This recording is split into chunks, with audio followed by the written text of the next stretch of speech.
We now move to question time. I call Senator Birmingham.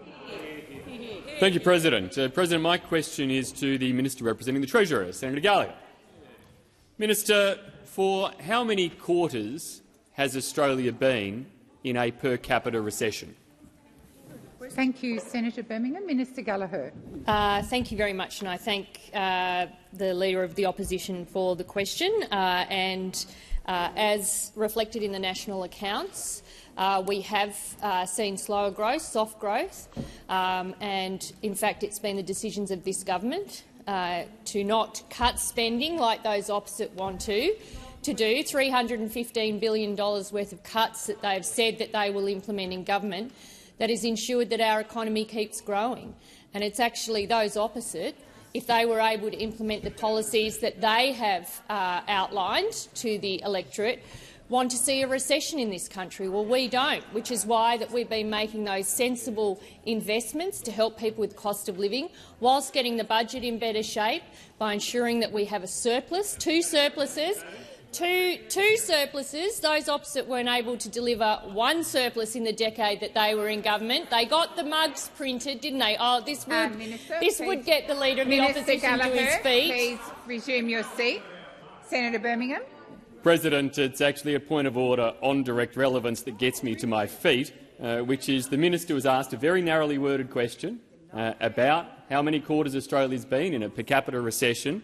Thus far, she's not mentioned recession, per capita, or even really economic growth. Could you draw the Minister to the question?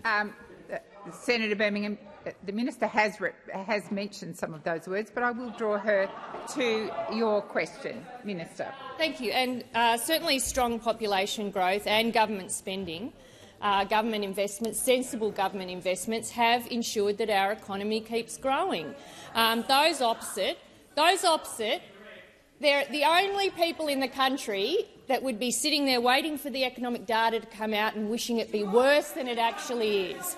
We want those opposite shattered on the day that interest rates hold, shattered that would happen. And again, when the national accounts show that our economy continues to grow, even in difficult times like we are facing now with the inflation challenge that we inherited from those opposite. Inflation with a 6 in front of it, Senator Cash. Inflation with a 6 in front of it and on its way up.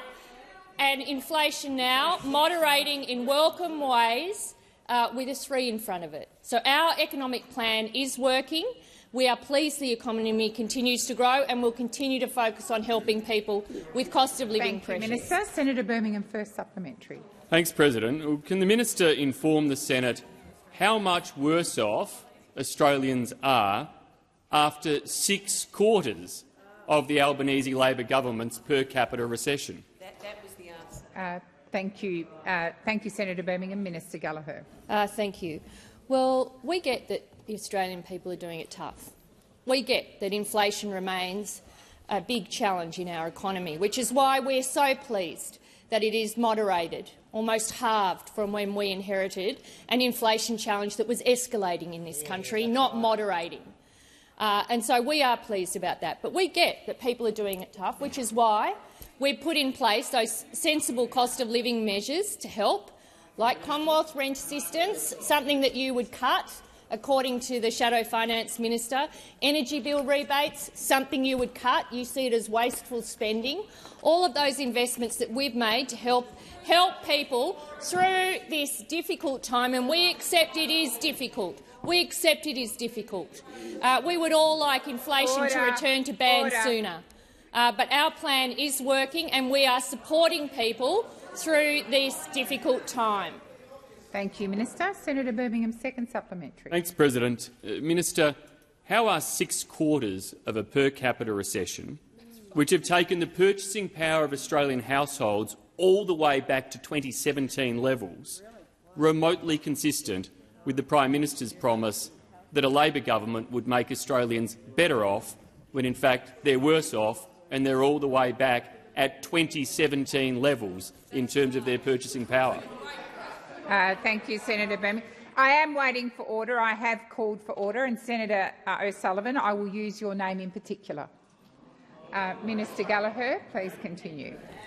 Well, President, as we deal with the global inflation challenge that is affecting our economy, we are pleased that inflation moderates under our economic plan. We are pleased that wages have got moving again under our economic plan, something that you want to cut. We are pleased that almost 1 million jobs have been created in the first term of an Albanese government. More people in work, more people earning more, working and keeping more of what they earn. That is important, and we are seeing economic growth continue in this country when other like-minded economies have seen quarters of negative growth. That is not something that we have seen here. We've got a strong labour market. We're seeing inflation moderate. We're seeing wages get moving again.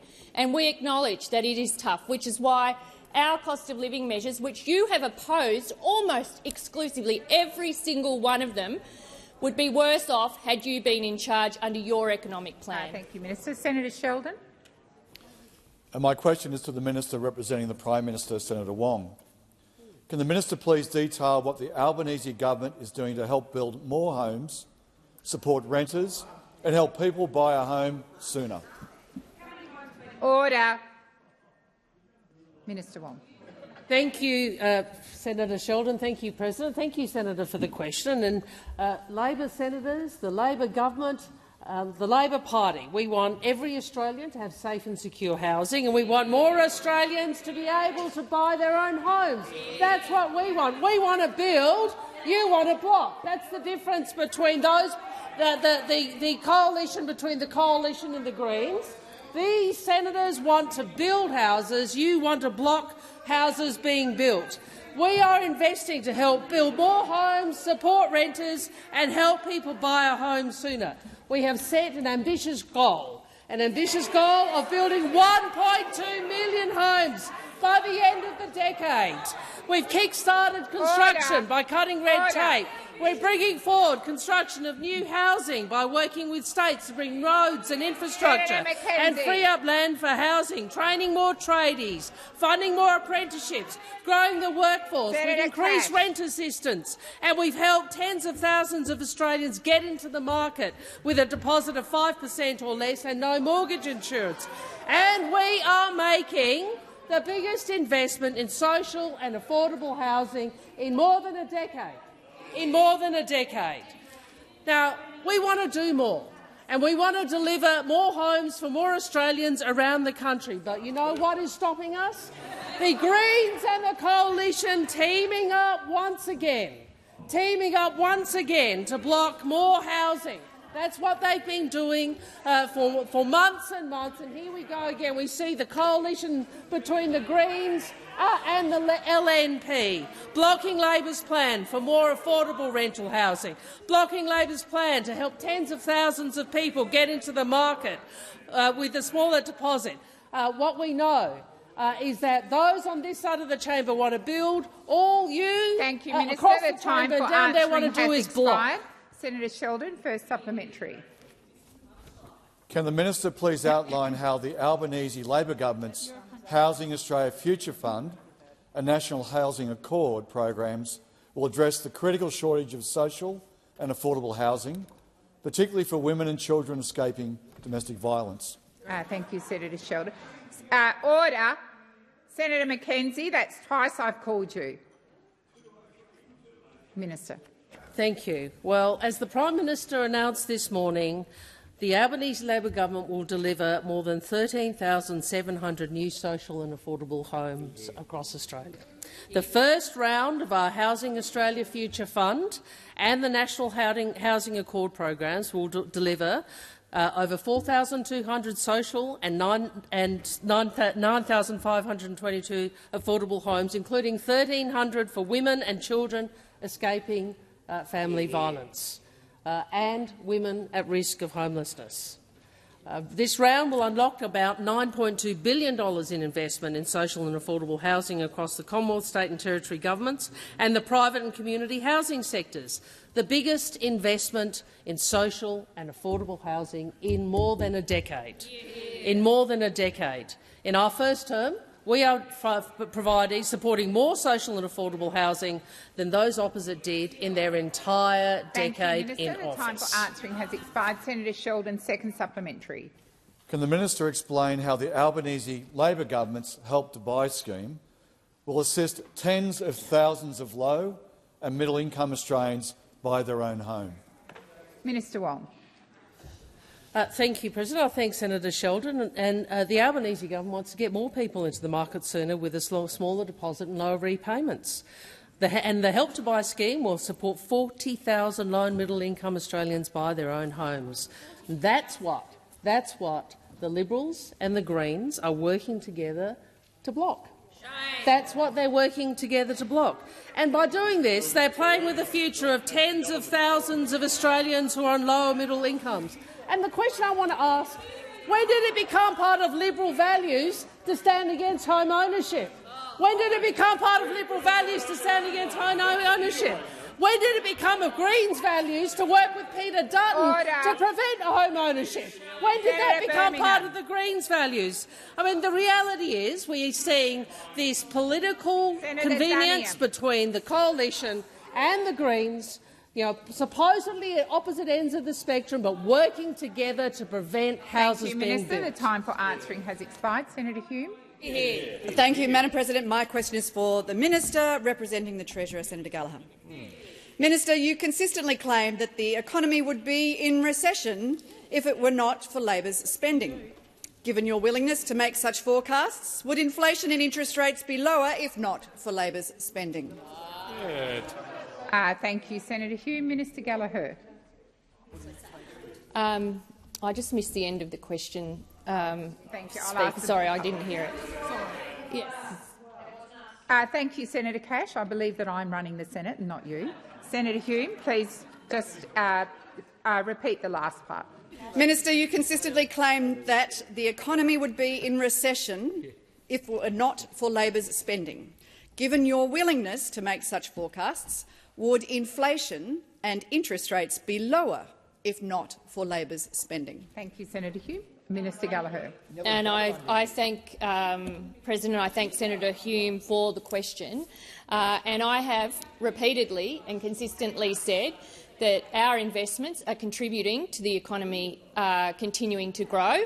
And you could see that from the national accounts. Anyone who has read the national accounts will have seen that public demand is contributing a contributor to economic growth.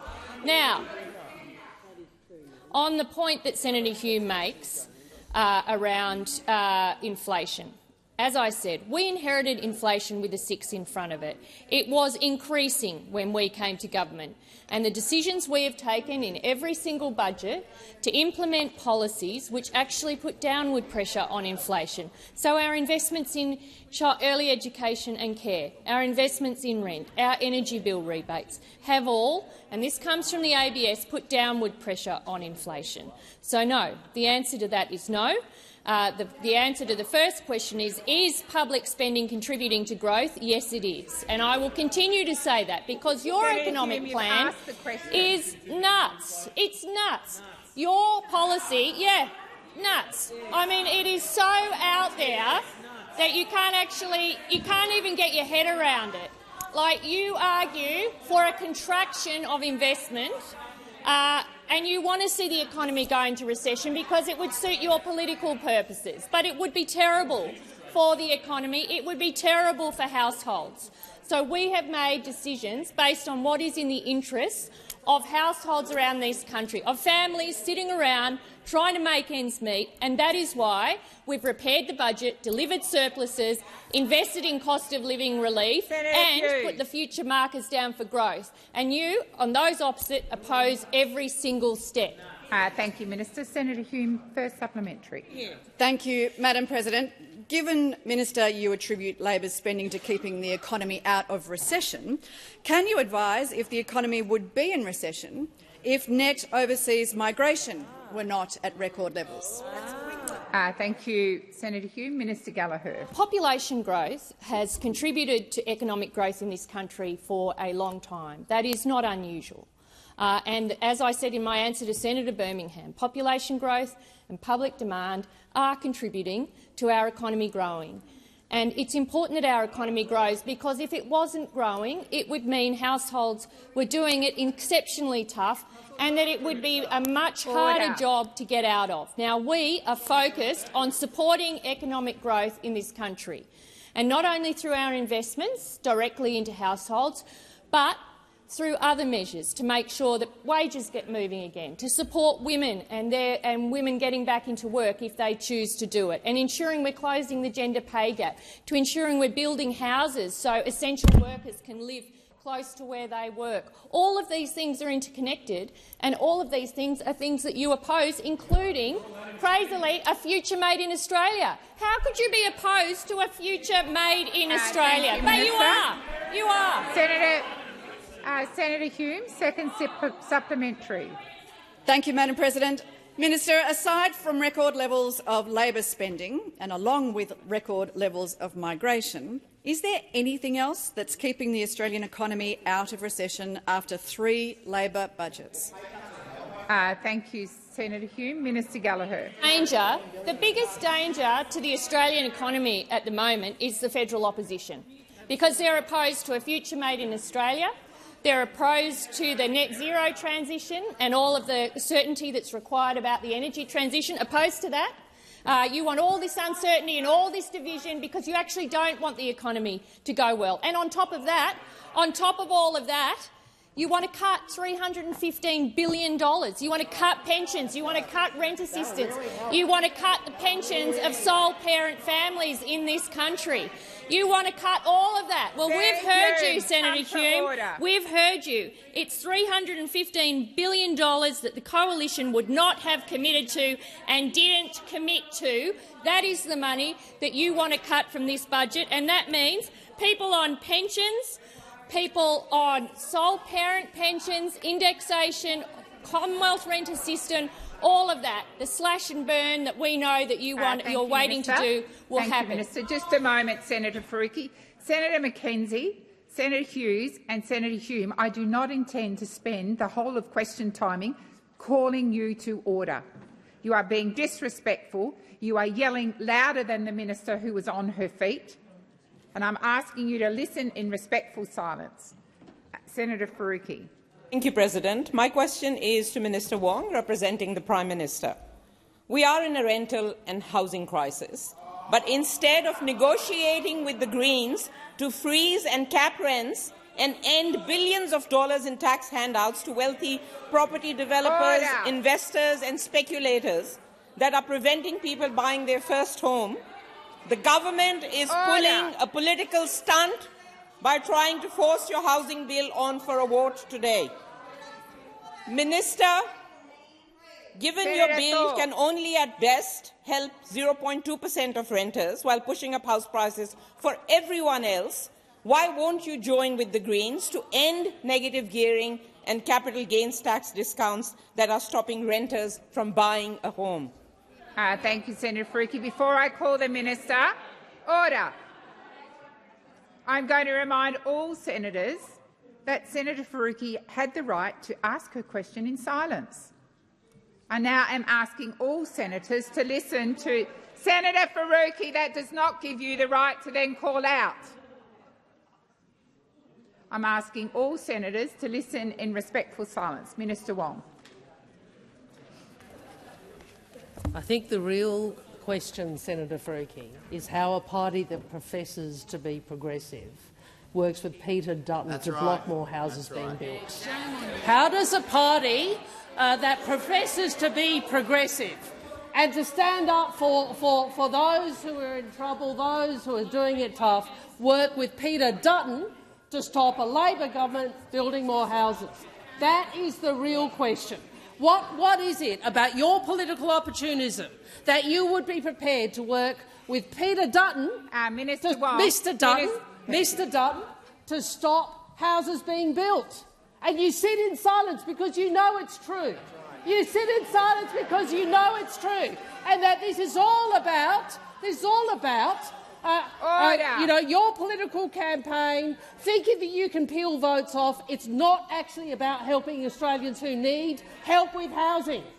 That is what is so appalling and hypocritical about the Greens political party, is they come in here and they tell us, you're the two major parties, we're the ones that care about people, we're the ones that actually care, but they come in here with the most cynical of political acts, in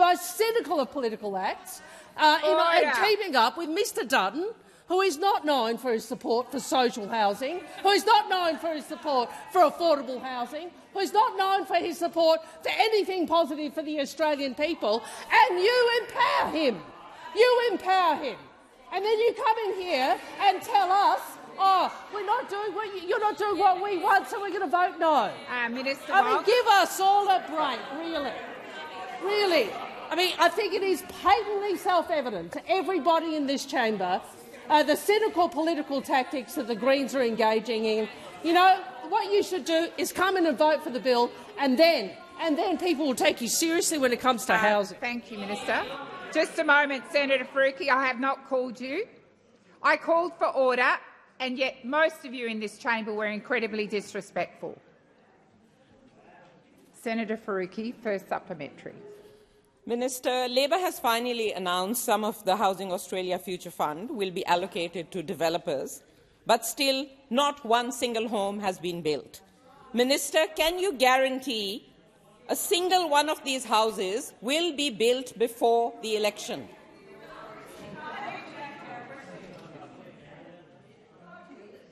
Order. Minister Wong. So let me get this clear, Senator Faruqi. You and your party. Senator Hanson-Young. I'd just like to remind the Leader of the Government to speak through the chair. Thanks.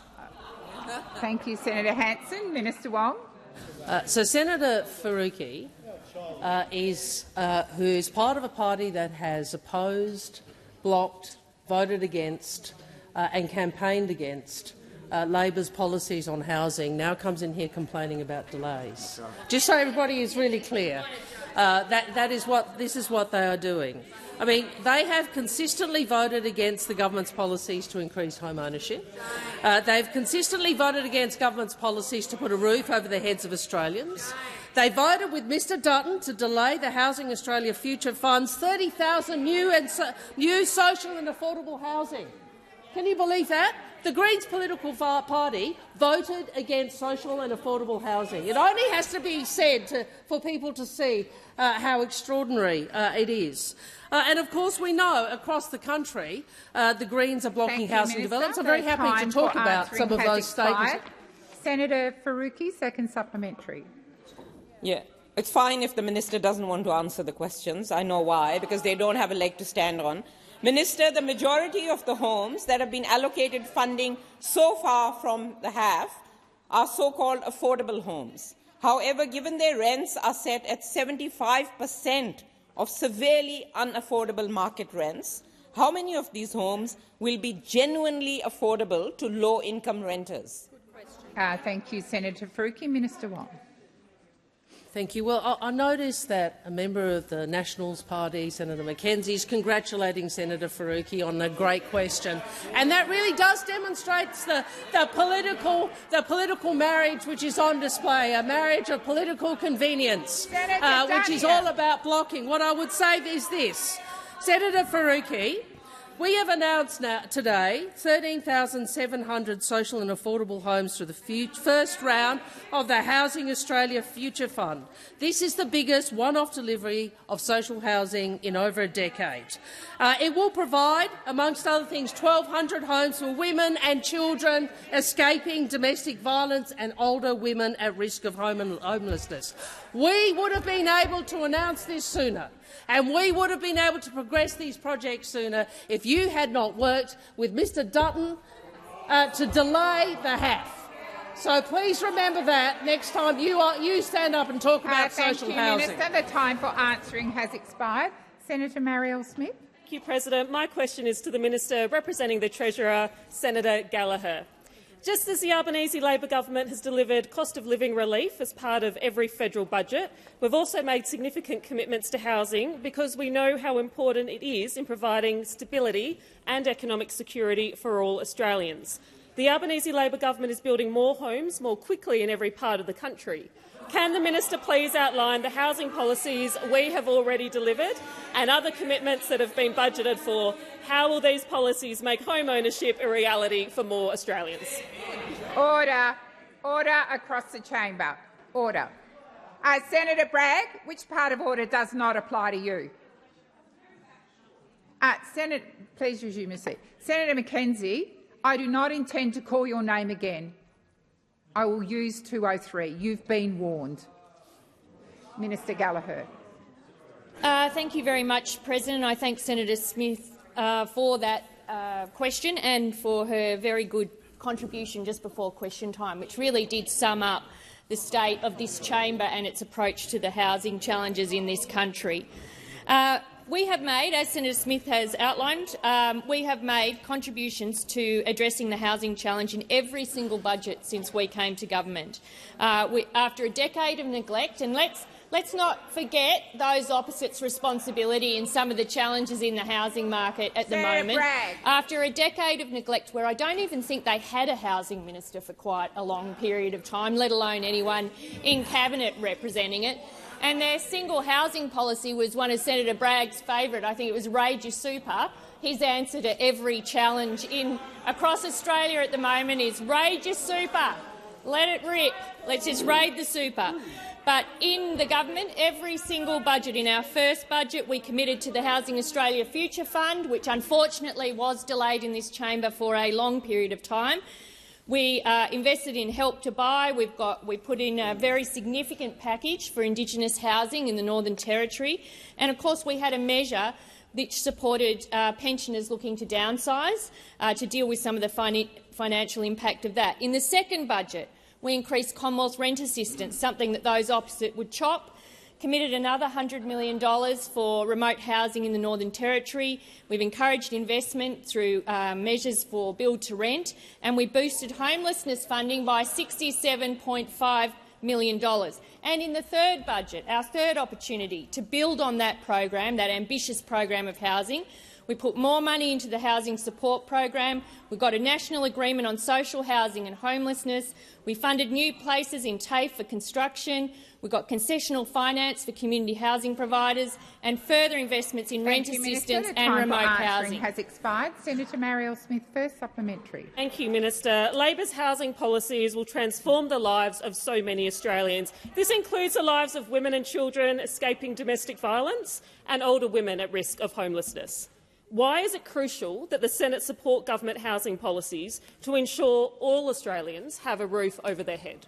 Thank you, Senator Smith. Minister Gallagher. Thank you, Senator Smith, and for the focus of your question on women and children escaping domestic violence, because this is an important part of our government's housing policies. We have been trying to make sure that we have a measure that covers a whole range of areas on the housing scale, and one of them is the pressure that women and children have, often with accompanying children have, leaving violent relationships. And so of the housing that the Prime Minister announced today, over 1,200 homes announced by the PM today will be for women and children escaping domestic violence and older women at risk of homelessness. And we know that's another area where women, often when marriages broke down and children have left home and there are not a lot of financial assets, find themselves in that precarious position.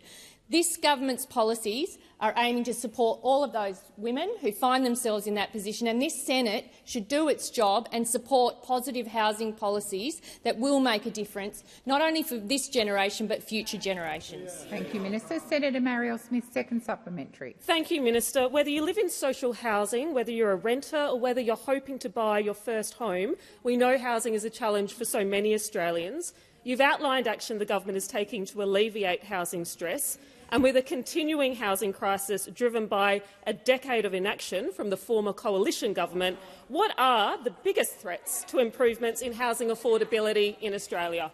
Thank you, Senator Smith. Minister Gallagher. Thank you, Senator Smith, for that question. Well, the biggest I forgot my line.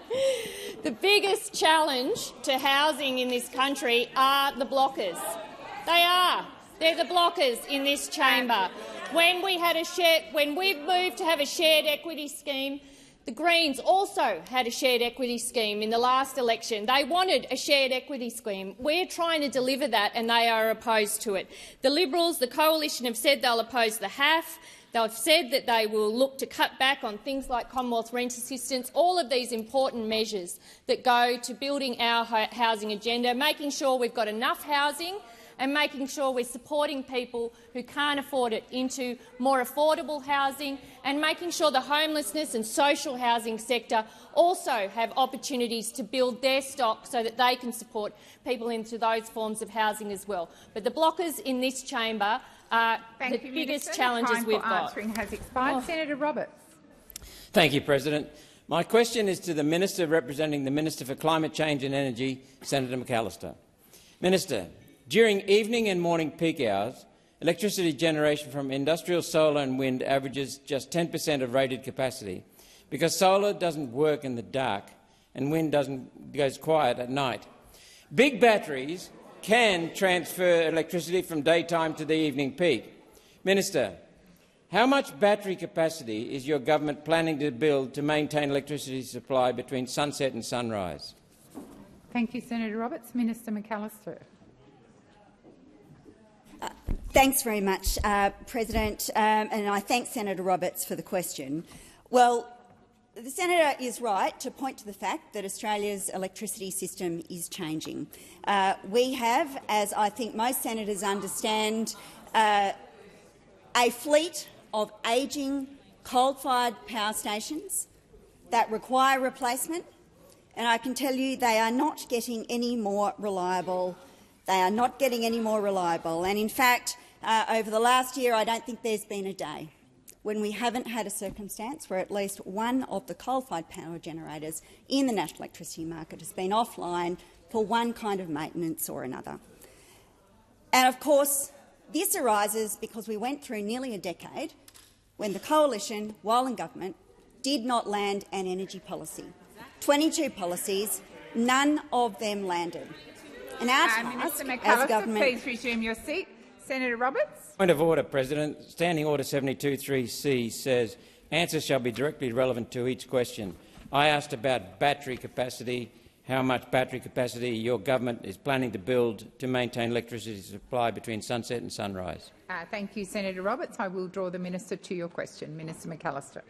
Thanks very much, President. And of course, our task is actually to restore some measure of order to the energy system so that the investors— Order on my left.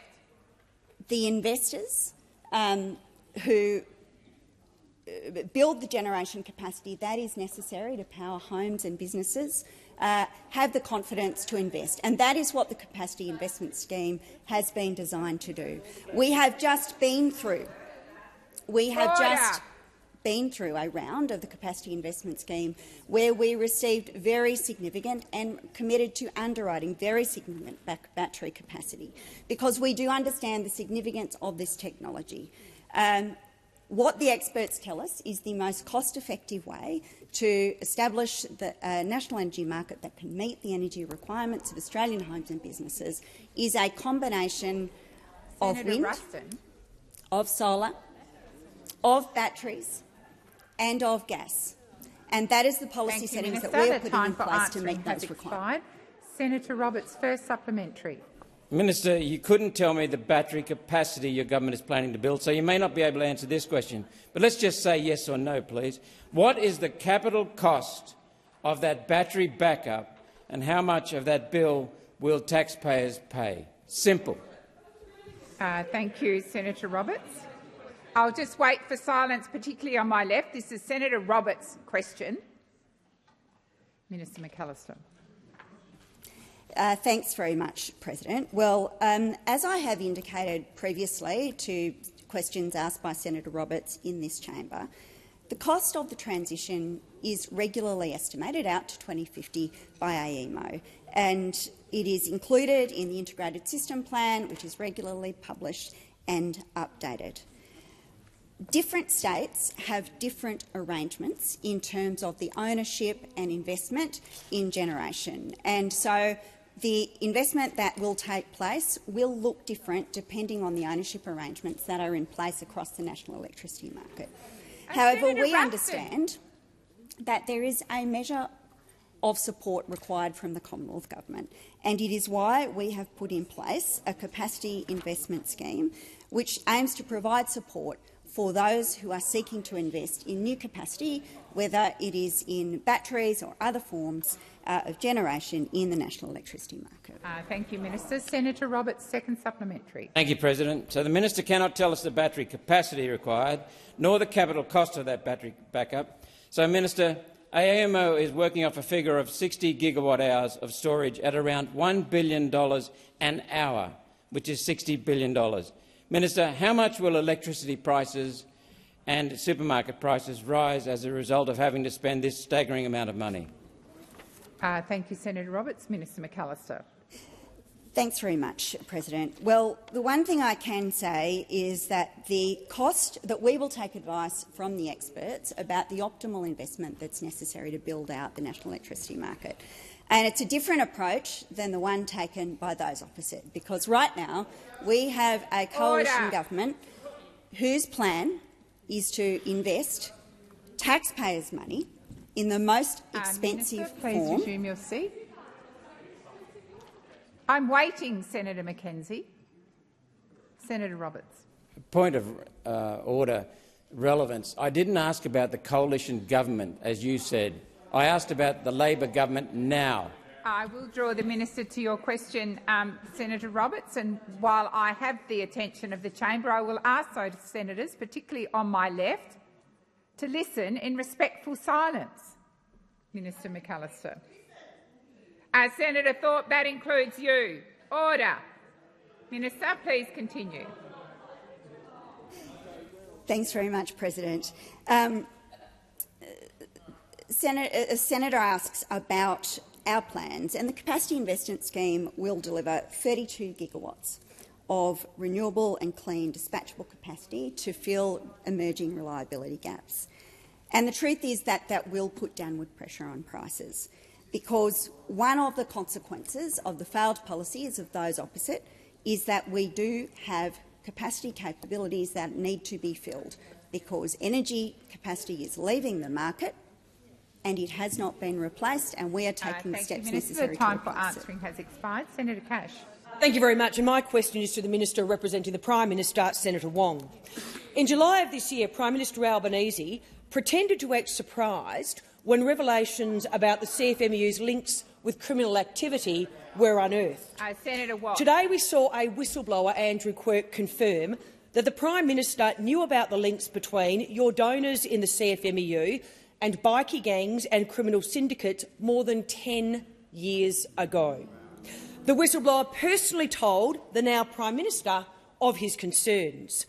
Can the minister please confirm that Mr Albanese has been well aware of the CFMEU's link with criminal activity, corruption, bullying and harassment and standover tactics for at least 10 years? Thank you, Senator Cash. Minister Wong. Thank you, President. I did see those reports, and I went and had a look at what was on the public record about these matters. And I tell you what I can confirm, Senator.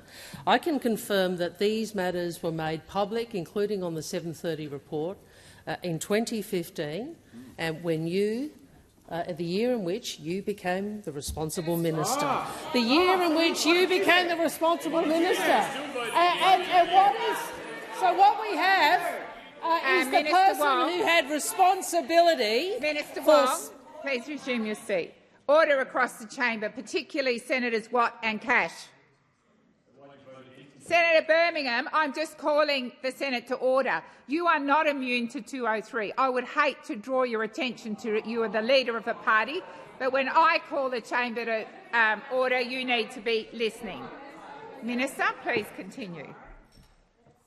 Minister Wong, please continue. Thank you, President. We are reminded, of course, that it was the coalition which was in government when this became public not through any meetings, but on the 7:30 report. And what I would say to Senator Cash is perhaps if your government had been less focused on playing politics on a Royal Commission, which was all about attacking the Labor Party and the trade union movement, maybe if you paid more attention to what was already public, you might have actually had the courage to do what the Prime Minister has done. Which is to take the strongest action against organised crime, violence and thuggery in the trade union movement that could be taken. And we do so not because we are anti-union, we are pro-union. We do so because we believe trade unionists and workers deserve far better than the thuggery, corruption and violent association with criminals that we have seen. Unfortunately, those opposites spent so much time in government playing a political agenda and trying to attack the Labor Party and the Labor movement. They actually didn't do the job that they should have done. Senator Cash, first supplementary. Thank you, President. And given that the Prime Minister clearly knew about the CFMEU's culture of corruption, bullying, standover tactics, law-breaking and links with the criminal underworld for more than 10 years, why did the Prime Minister, on behalf of the Labor Party, accept more than $6.2 million of donations from the CFMEU since becoming leader in 2019? Thank you, Senator Cash. Order. Minister Wong, please. I'm calling you. Thank you. Thank you, President. Why did the Liberal Party, which was in government in New South Wales and federally, do nothing to investigate these allegations? Senator Cash, you were minister, I think, in September of that year when these allegations were public. Why did you do nothing about those allegations? Why is it that the Hayden Royal Commission, which was set up by the Coalition, did nothing to investigate these allegations?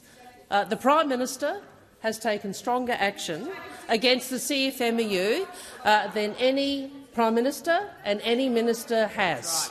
As much as you might like to try and tell us that you are tough on the CFMEU, it is the Prime Minister who has put the construction division into administration, more strong action than any government has ever taken, and, of course, the Prime Minister, as leader, expelled John Secker from the Labor Party. Has expired. Senator Cash, second supplementary. Thank you, President. Again, given that the Prime Minister of Australia clearly knew about the CFMEU's culture of corruption, bullying, standover tactics, law-breakings and links with the criminal underworld for more than 10 years, why did he give the CFMEU control of the construction sector in Australia when he abolished the Australian Building and Construction Commission? Minister Wong. So this is the ABCC, which, by your own admission, did nothing in relation to these allegations. So just so we're clear, this is the ABCC, which you tout as the great cop on the beat, which did nothing in relation to the allegations which were public in 2015. I mean, the reality is, Senator Cash, this government and this Prime Minister have taken stronger action to stamp out criminal conduct in the CFMEU than any government ever has. And we've done so because we are the Labor Party and we believe in the principles of trade unionism, and they do not extend to corruption, violence and organised crime. What you did was try and go after workers. What you did is to try and go after the principle of trade unions, and what you did was to try and go after the Labor Party. And you were so focused on that political agenda, you didn't actually do the job you should have done. Just a moment, Senator Waters. Senator Cash, I called you a number of times during the minister's response. You paid no attention. Senator Cash, you're not in a debate with me. You paid no attention to me. Your running commentary while the minister was answering was incredibly disrespectful. Senator Waters. Thanks very much, President. My question is to the Special Minister of State, Minister Farrell. Prime Minister Albanese made big promises about transparency and accountability before coming into government, but we have been waiting over 2 years, and despite what Labor keeps telling the media, we are still yet to see any electoral reform legislation from this government.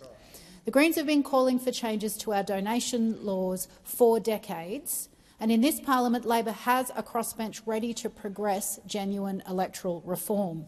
Minister, will you keep your election commitment to improve our democracy, or will you instead stitch up a deal with the LNP to benefit the flagging two-party system? Thank you, Senator Waters. Minister Farrell. Thank you, President, and thank you, Senator Waters, for your very important question.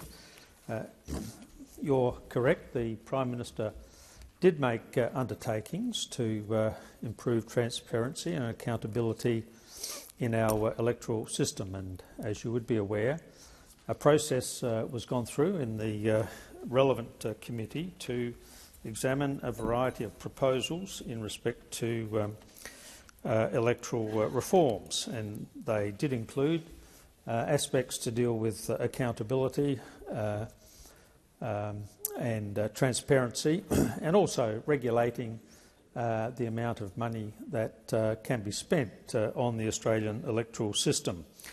And it's true that we have not yet presented that legislation to the Parliament, but one of the things I've tried to do over the period that we've been in government is to consult with all of the parties, and we've certainly been doing that with you. We've had direct personal meetings on these issues, and your leader and his relevant staff have also been involved in all of those negotiations.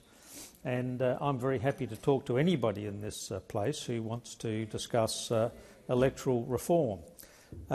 It has taken longer than I would have liked, but sometimes in this place, to get the best results, you do have to take longer than you otherwise would like. Politics, yes, well, that's true. You can laugh, Senator Cash, but you can laugh, Senator Cash, but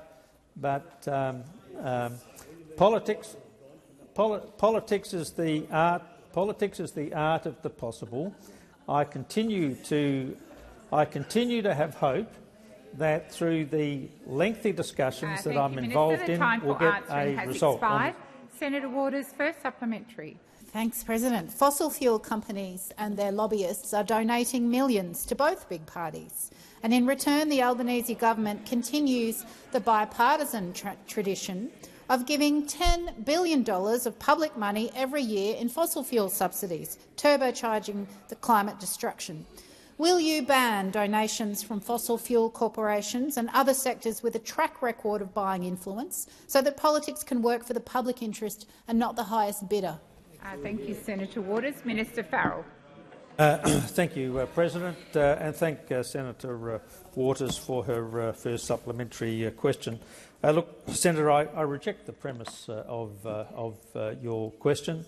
The High Court routinely makes it very clear that organisations in this country are entitled to make donations to political parties. My objective in all of the discussions that I'm involved in at the moment is to try and put downward pressure on the amount of money that's being spent by rich actors in the political process.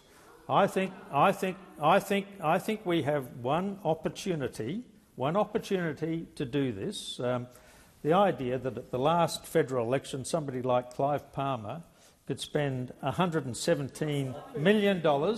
Thank you, Minister. The time for answering has expired. Senator Waters, second supplementary. Thanks, President. We're in an election season and we've already seen widespread mis- and disinformation campaigns. South Australia and the ACT already have truth in political advertising laws, which are generally supported and have reshaped electoral campaigning in those jurisdictions. Will the Albanese government work with the Greens and the crossbench to deliver truth in political advertising laws?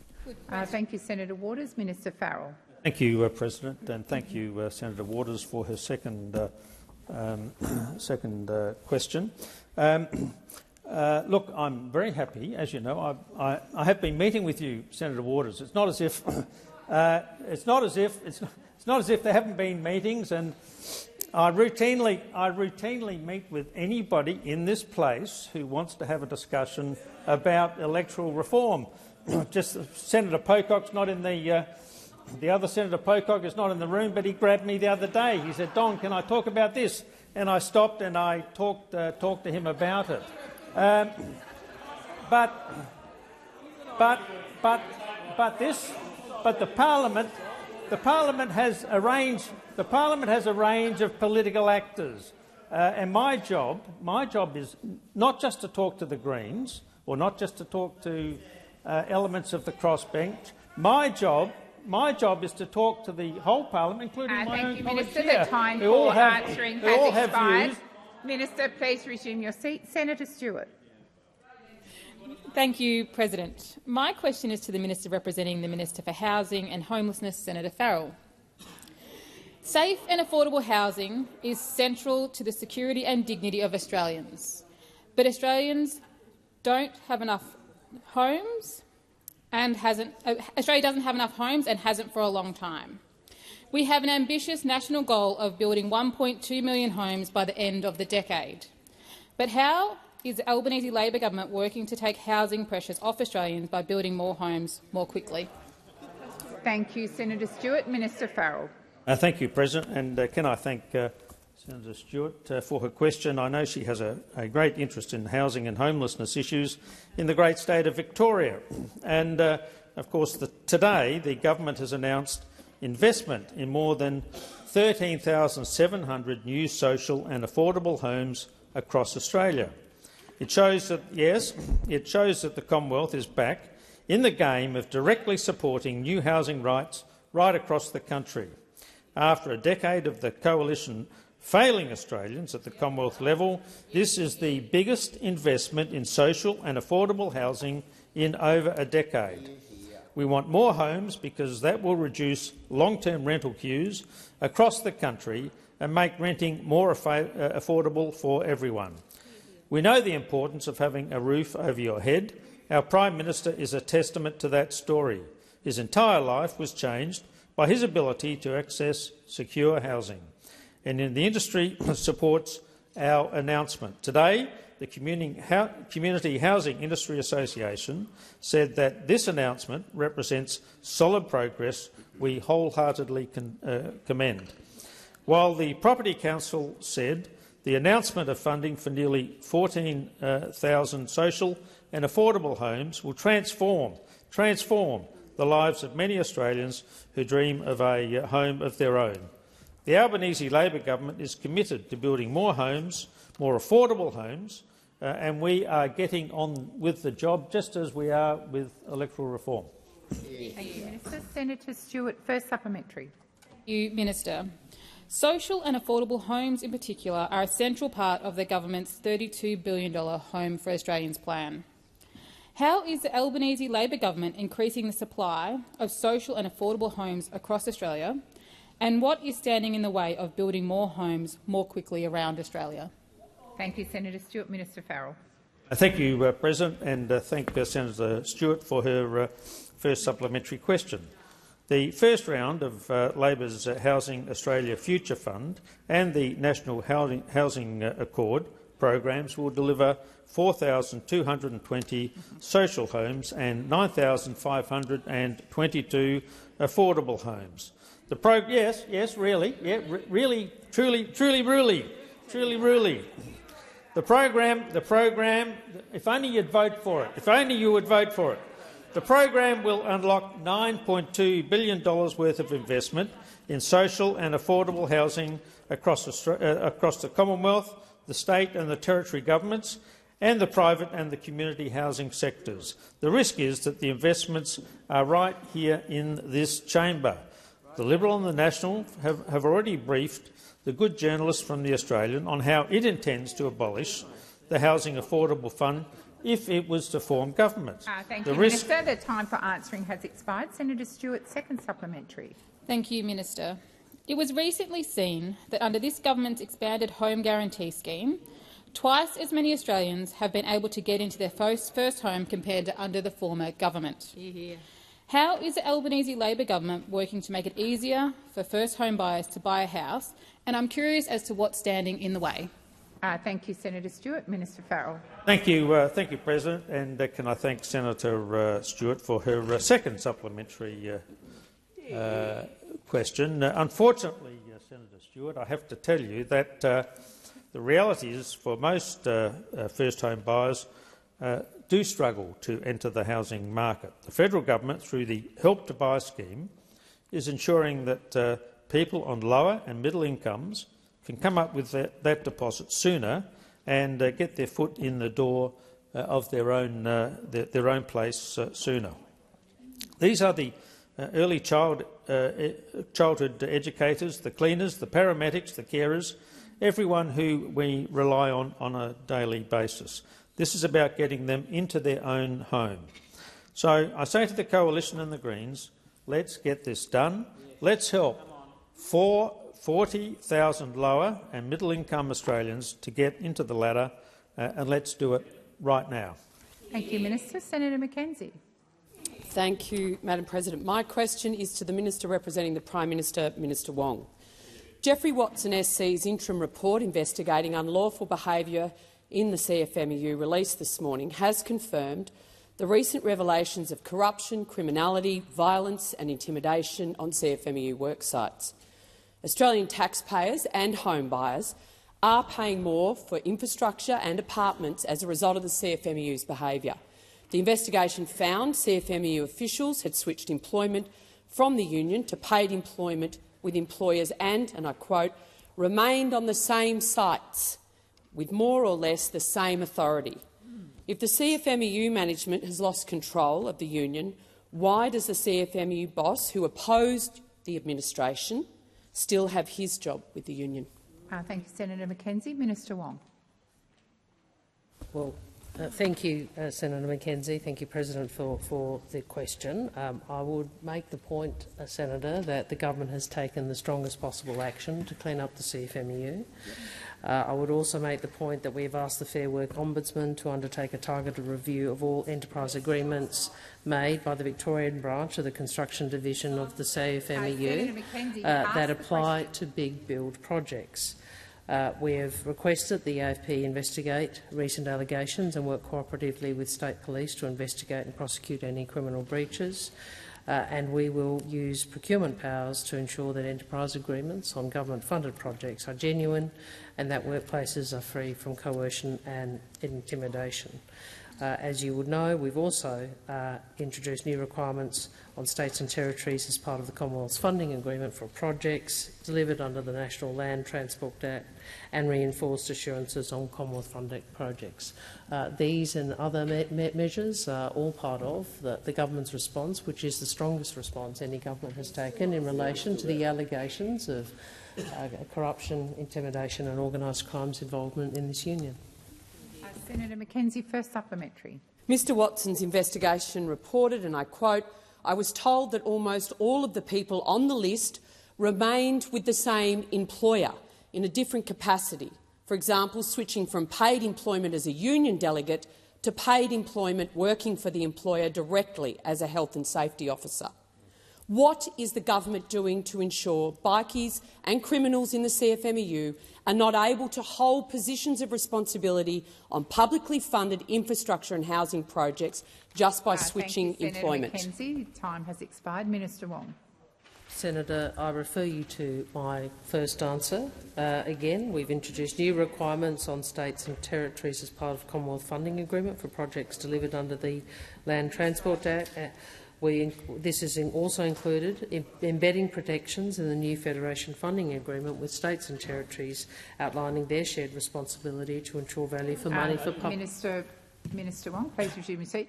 Senator Mackenzie, I have cautioned you before. You don't stand up and call out. I will come to you. So, Senator Mackenzie. On a point of order, Madam President, on direct relevance, this question was about administration of the CFMEU as the government policy not having an impact on the sons of sector remaining on construction work sites. Thank you, Senator Mackenzie. The minister is being relevant to your question, and I'll continue to listen carefully. Minister Wong. Of order. I mean, administration is the strongest action that government could have taken. And it is correct that has to be accompanied by a range of measures to deal with this problem. I have outlined some of them. I'm sure that more work needs to be undertaken, but we are very clear that intimidation and violence and criminal activity have no place inside Australia's trade union movement, and we have acted accordingly. The time for answering has expired. Senator Mackenzie, second supplementary. Minister, under the government's CFMEU administration scheme, the communist that was put in charge of fixing the Victorian CFMEU branch has been forced out, and the investigator has found nothing has changed. Will you now admit that Labor's policies of putting the CFMEU into administration is not working and Australia needs to re-establish the ABCC? Thank you, Senator Mackenzie. Minister Wong. Well, this is the ABCC, President, which wasn't effective in dealing with this. This is the ABCC which was in place during the period that the sorts of issues that you're referring to continued to worsen, as Senator Cash's question today demonstrates. So what I would say is the administrator has sacked, I think, a dozen people. We've seen others where action is being taken. I've outlined certain funding arrangements which we are putting in place, and we will continue to do what this Prime Minister has been very clear about, which is we will stand up against corruption, intimidation and organised crime inside the Labor movement. Senator Green. President, my question is to the Minister representing the Minister for Infrastructure, Transport, Regional Development and Local Government, Senator Watt. At the last election, the Albanese Labor government promised to help more Australians access more social and affordable housing. I regularly hear from constituents in regional areas of our home state of Queensland who want to own their own home but are struggling to save the deposit. How is the Albanese Labor government's ambitious housing agenda helping regional Australians buy their first home? Thank you, Senator Green. Minister Watt.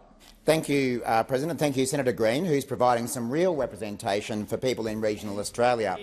Now, we know that home ownership has long been a dream for many Australians, but for many right now it's becoming harder, especially after a decade of neglect by the Coalition.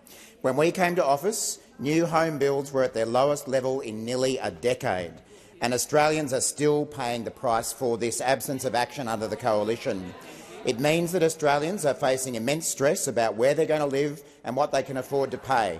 And what it means, particularly for regional communities, is that people are being priced out of their hometowns, and skilled workers who could be filling skill shortages are unable to move to the regions because there's nowhere for them to live.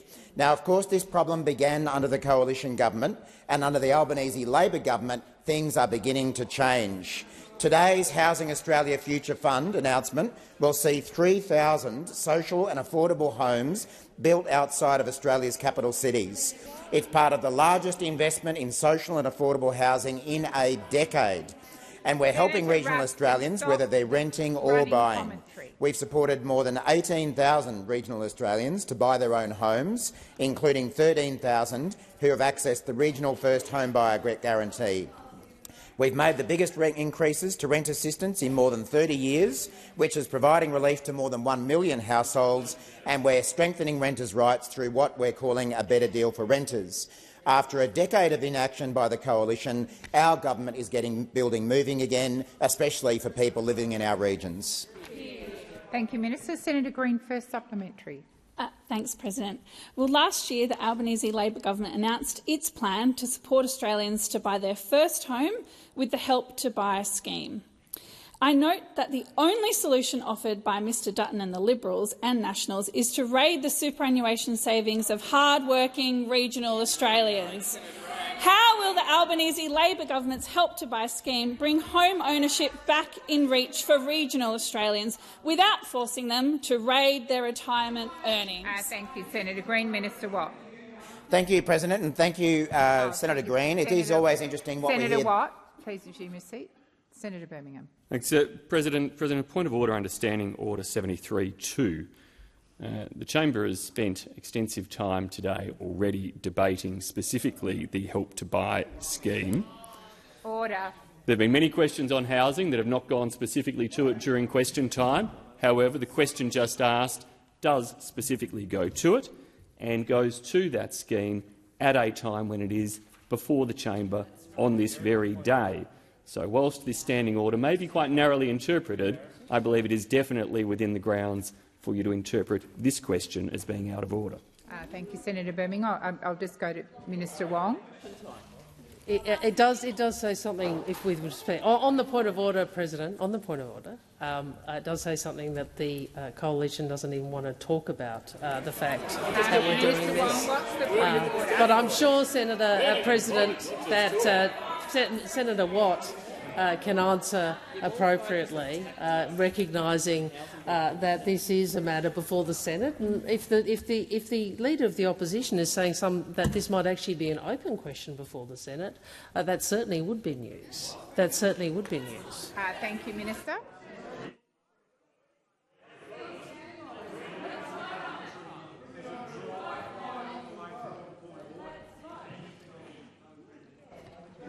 Order. Order. Order. I am advised that the answer to that question should not go to the general provisions of the bill, but can certainly explore the policy parameters. So I will continue to listen closely to the minister's answer, and I would invite him to continue his answer. President, I know the coalition doesn't like to ask me questions, but I'm pretty offended that you won't let me take questions from the government about topics as well, especially when they're about matters as important as housing in Australia. Now, we understand, the Albanese government understands, that working and middle-class families in the suburbs and the regions are doing it tough right now. Order. Minister Watt, please continue. Thank you, President. We understand that working and middle-class families in Australia's suburbs and regions are doing it tough right now. Take, for example, a young family living on the outskirts of Cairns or Nowra, earning $100,000 a year, unable to buy their own home, stuck in the rental market, and they're seeing home ownership fall further out of reach. But in the meantime, they look at the people who they think of as their so-called friends, the friends of the regions being the members of the coalition. Now, what have they done to help families in places like Cairns and Nowra and the Hunter and all those other regional Australia parts of the regions? They've done absolutely nothing. They have voted against our Housing Australia Future Fund. They voted against rent assistance, and now they're trying to prevent people buying. Senator Green, second supplementary. Thanks, President. Many young people, Minister, in regional Australia are struggling to save for a deposit. But now we know that the Greens political party have teamed up with Mr Dutton to block meaningful housing reform. What are the key barriers preventing young regional Australians from purchasing their first home, and how will the Albanese Labor government's policies, including Help to Buy, support young people into home ownership? Thank you, Senator Green. I will call for order before I call the minister. Minister Watt. Thank you, President. Well, ironically, the group that's preventing young regional Australians from purchasing their first home are the party that say they're for young people, the Greens Party. Of course, the Greens Party, we know, are more interested in grandstanding than delivering real change, more interested in social media than social housing, more interested in clicks on social media than bricks on slabs. They've been campaigning against new housing developments in Brisbane, and now they're campaigning against housing legislation down here in Canberra. And again, we see the Greens in league with Peter Dutton and the Coalition to block young renters from buying their own home. We need to remember that every time the Greens vote against Labor's housing measures, they make it harder for young people. They make it harder for renters to be able to get their own home. And every time the Greens Party joins with the Coalition to attack and undermine Labor, they block housing and they help Peter Dutton. That is what you are about, is about blocking housing, making life harder for young people and helping the people over there. Thank you, Minister Watt. Minister Wong. Thank you, President. I ask that further questions be placed on notice. And could I also indicate to the Senate, I indicated on the last day of sitting Senator Malandiri McCarthy would be absent on question time and outlined ministerial arrangements. Can I indicate she will be absent tomorrow as well, and the same arrangements will apply. We anticipate she will return on Wednesday. Thank you. Thank you, Minister. Yeah, on this way.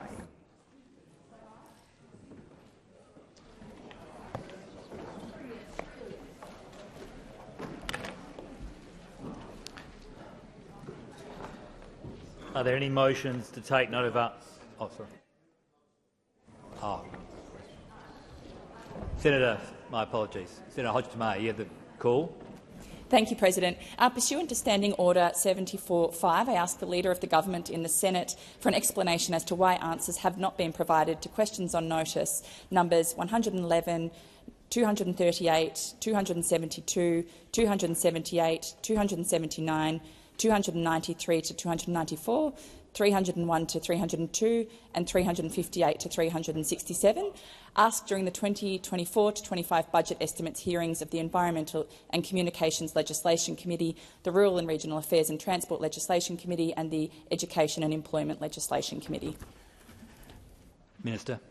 Thank you, Senator Hodgson-May. I'm not sure the usual practice is for notice to be given prior to this, but I'm afraid I don't have any information on what you asked me. I'm very happy to take that on notice. Was it with the Rural and Regional Affairs Committee, did you say? Sorry. Okay, that's fine. Well, look, I was read into Hansard, but perhaps if you could provide those to me, I will ensure we get an answer to you. Senator. Sorry. Thank you. I move that there be laid on the table by no later than 5 p.m. on the 17th of September 2024 the answer to the questions on notice. Read them again. Numbers 111, 238, 272, 278, 279, 293 to 294, 301 to 302 and 358 to 367, asked during the 2024-25 budget estimates hearings of the Environment and Communications Legislation Committee, the Rural and Regional Affairs and Transport Legislation Committee and the Education and Employment Legislation Committee. Minister. Sure. Senator Wong has a call. Senator, by leave, I would ask the senator not to do that. The motion you've just moved is usually in response to an explanation.